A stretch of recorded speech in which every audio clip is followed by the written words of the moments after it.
Okay. So I go to my partition D, and I want to create a directory or folder here. So I create a folder.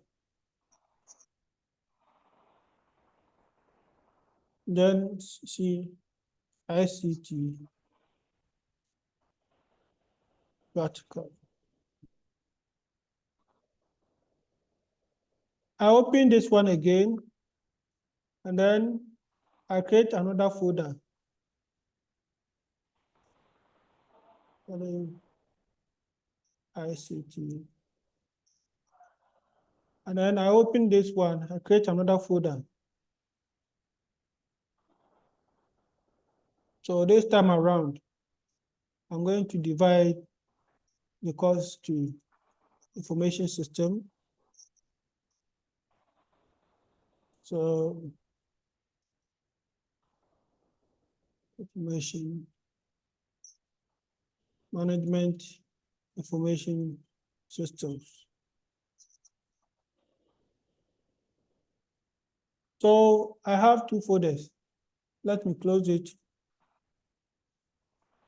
Now, what happens is, if I go to the run,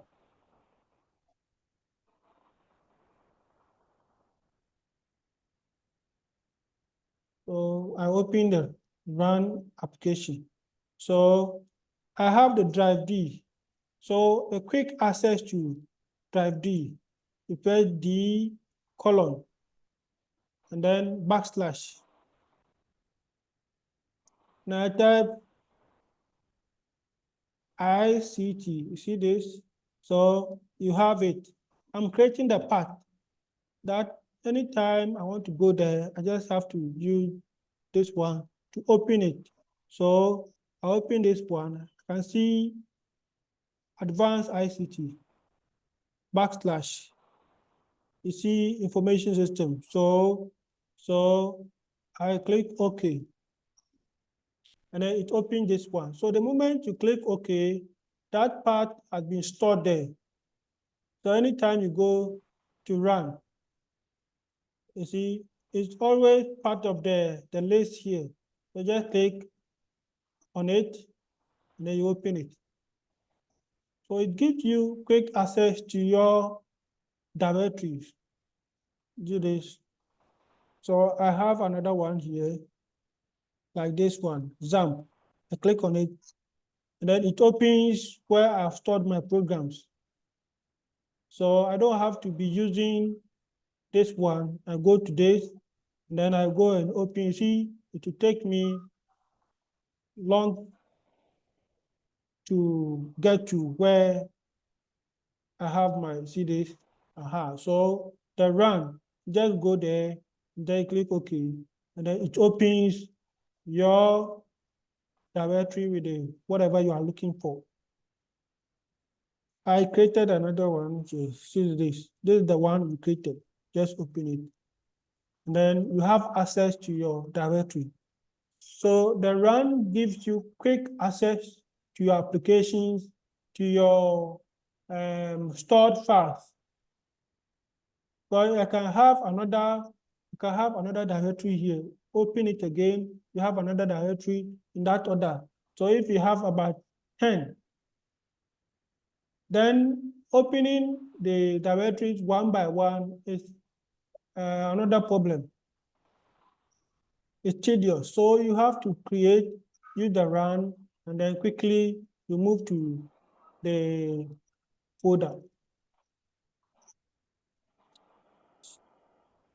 So that's the importance of the run application. We have a lot of applications or a lot of commands that you can run at the run application. And then we also have the task manager, which is a very important application that you can use to manage your computer, especially when your computer is working slowly. So we will be looking at how we end a job. Sometimes the mouse cannot even move. Your applications, everything cease to work. So how do you handle that? Setting priority to jobs. You know, this is the application you are working on, and you realize the application is working slowly.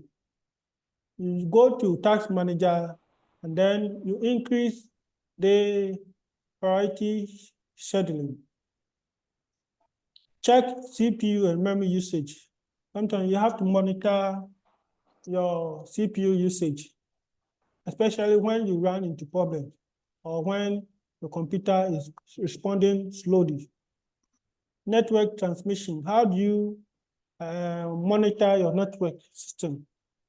You're going to use this. Services running on the computer. So what are the services running on the computer? If you want to go to the task manager, we use the short key, Control or Delete. Control Alt Delete. This is the shortcut to the task manager.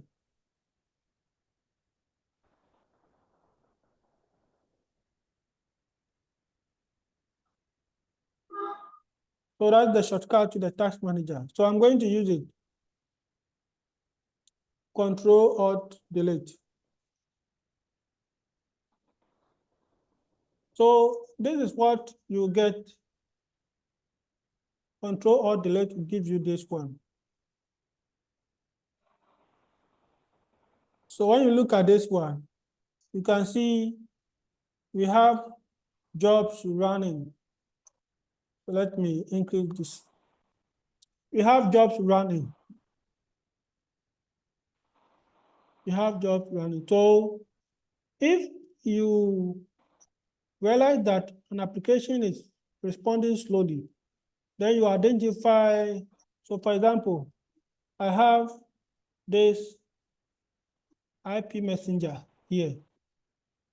Now I realize open this one is creating a problem. So what do? I come and look for it. Here is it. So you right click on it, and then you go to end task. So you want to end it and run it again. So you go to end task, then you end it. So when you come here, you see it's not there again. So you've ended or you stop the application from running, and then you open it again. So let me open the IP messenger again.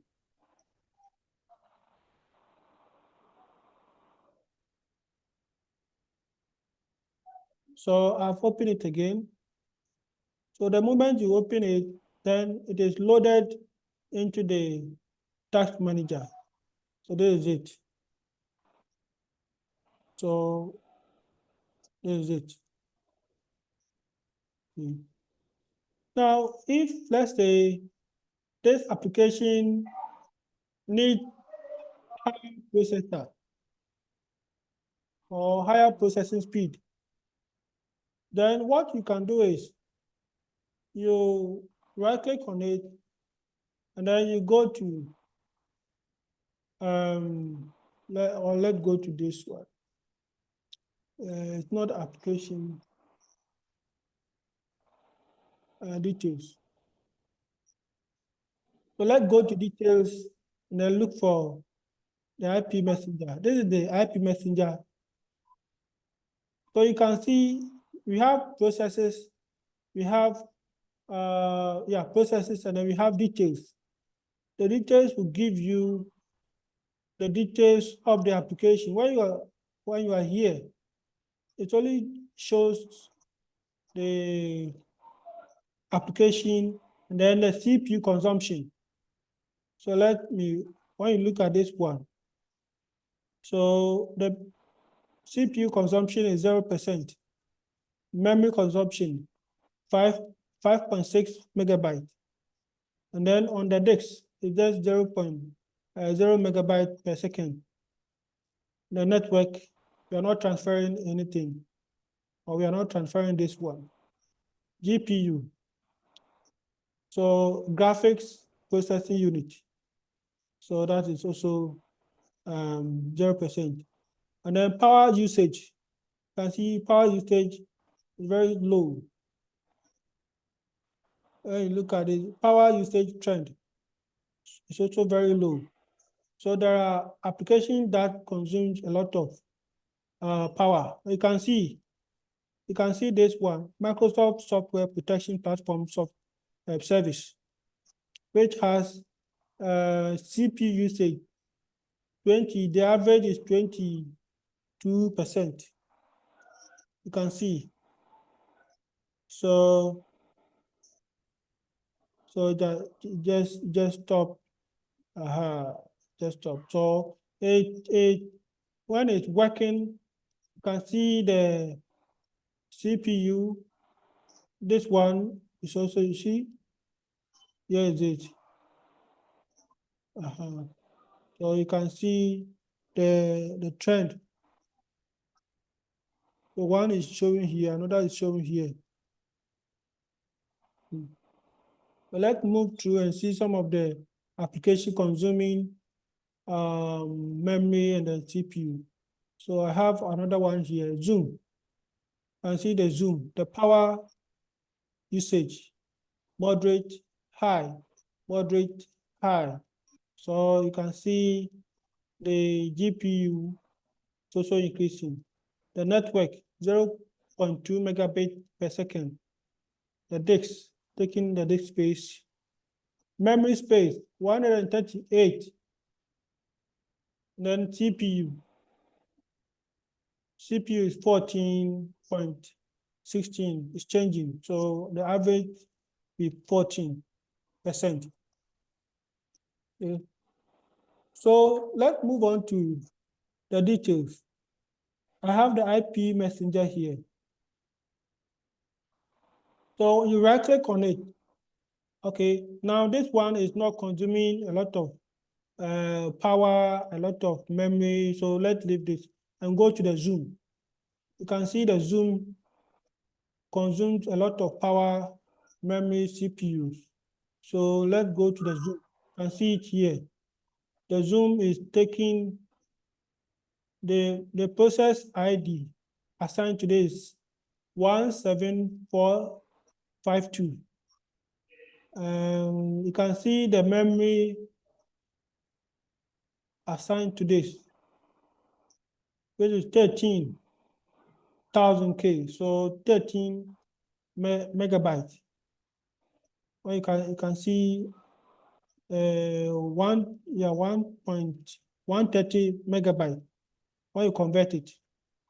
So you right click here, setting priority. So you can say set priority. This is normal. So you can increase it to high. Do you want to change the priority of Zoom? Changing the priority of Zoom processes could cause system instability. Change. So I'm giving the Zoom more priority. So it means that it's going to utilize more CPU or CPU processing power. So you can see it is changing. So it's changing.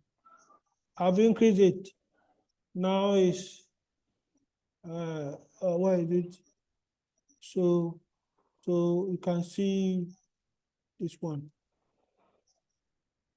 So that is how you set the priority to application in the task manager. When you don't need the application, like I have the WhatsApp here, I can end it. So you end the process. So the WhatsApp is not working. There are some applications that when they are running, it slows down your machine. So you can end them so that your machine will be very fast. So let me end this IP messenger. Okay, and then let see some of the applications.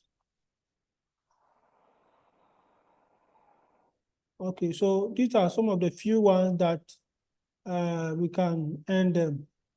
So I have this one I can end it because I'm not using the OneDrive.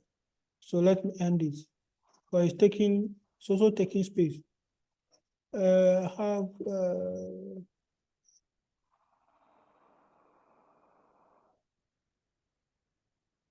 Okay, so these are some of the few applications that we can end them. So that is the processes we have. And then we have the process ID here. You can see process ID. Process ID. We use this one, process ID, when you are in the command prompt. So when you go to command prompt, let me go to command prompt, you see something right now here.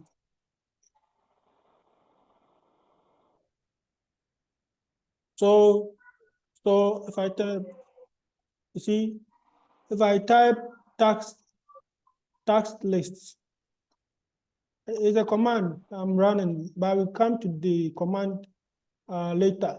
But just let me take you through some few ones. So I want to clear, so tax list, meaning tax manager. So I'm going to display all the processes we have in the tax manager. So you can see we have all the application. You can see the zoom. The zoom is running. Here is it. Okay. So all the applications that are running, I have okay, let's see.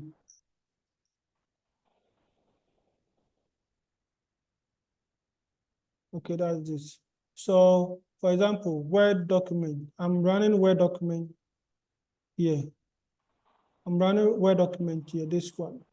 So I can identify the Word document shortcut here. So let's see the Word document shortcut. You can see everything here.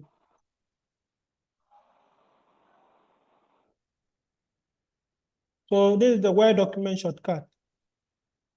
Win Word. So if you go to run, you type Word, it's not showing. So if you type Win Word, you see, then it shows. So you can identify the application running using the task manager. So if you open an application, any application on this, like the Mozilla Firefox, when you open it, then you go to the task manager, you see the shortcut. So let's go up. Here is it. So firefox.exe, meaning is an executable file. So you see that we are having a lot of Firefox running and it's taking more spaces. So I think you see this. So what we have to do is to close